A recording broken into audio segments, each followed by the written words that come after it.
बहुत समय पहले की बात है। टुनटुनी चिड़िया अपनी पति की मौत के बाद अपने छोटे छोटे बच्चों के साथ पास वाले जंगल में जाकर एक घोंसला बनाकर उसमें रहने लगी। एक दिन उस जंगल में रहने वाला मिट्टू तोता टुनटुनी के पास आता है और उससे कहता है, चिड़िया बहन, आपने तो इस जंगल में अपना घोंसला बना लिया, लेकिन आपके बच्चे तो बहुत छोटे हैं। आपको पता है इस जंगल में बाज का आतंक है। जब भी बाज यहाँ आता है पक्षियों के छोटे छोटे बच्चों को उठाकर भाग जाता है। वैसे भी आपका घर तो बहुत कमजोर है, मेरी मानो तो अपना एक मजबूत घर बना लो। तब तक आप लोग कमेंट में बताएं 38 डिवाइडेड बाय 5 कितने होते हैं। अच्छा किया तोते भैया जो आपने मुझे बता दिया। मैं तो पहले से इस जंगल में नहीं आई हूँ, मुझे यहाँ के बारे में कुछ खास पता नहीं है। मैं अभी से ही अपना मजबूत घर बनाने में लग जाती हूँ। तोता भैया मैं लकड़ियाँ लेने जा रही हूँ, जब तक आप मेरे बच्चों का ध्यान रखना, मैं जल्दी आ जाऊंगी। इतना कहकर टुनटुनी चिड़िया लकड़ियाँ चुनने चली जाती है। बहुत ढूंढने पर उसे कुछ सूखी लकड़ियाँ मिल जाती हैं। इतनी लकड़ियाँ तो काफी हैं, इससे मैं अपना मजबूत घर बना लूंगी। अब इसे लेकर घर चलती हूँ। बच्चे भी अकेले हैं, मुझे ज्यादा देर उन्हें अकेला नहीं छोड़ना चाहिए।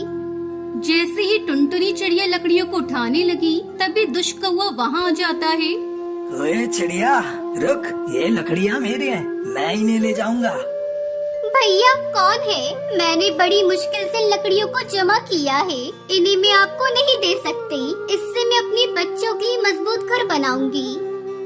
अच्छा तो तू सीधी उंगली से नहीं समझेगी, मुझे अपनी उंगलियां टेढ़ी करनी पड़ेंगी। वे देख मेरे पास रामपुरी चाकू है, अगर तूने अभी ये लकड़ियां मुझे नहीं दी तो मैं इसी से तेरा पेट फाड़ डालूंगा।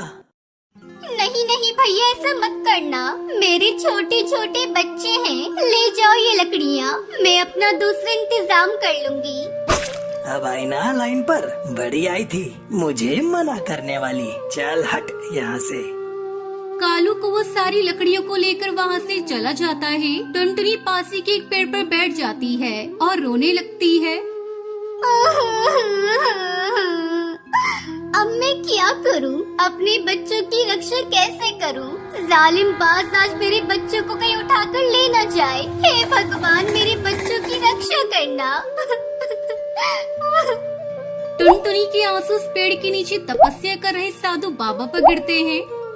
अरे ये चिड़िया क्यों रो रही है? क्या बात है? मुझे इससे पूछना होगा।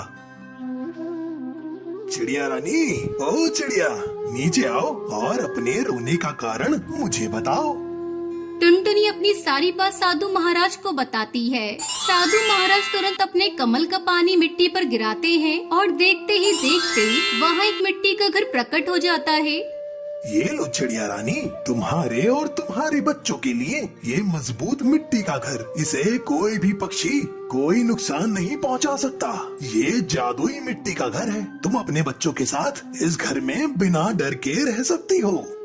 आपका बहुत बहुत शुक्रिया बाबा जी, मैं आपका ये एहसान कभी नहीं चुका पाऊंगी। आपने मेरी इतनी बड़ी मुसीबत को दूर कर दिया।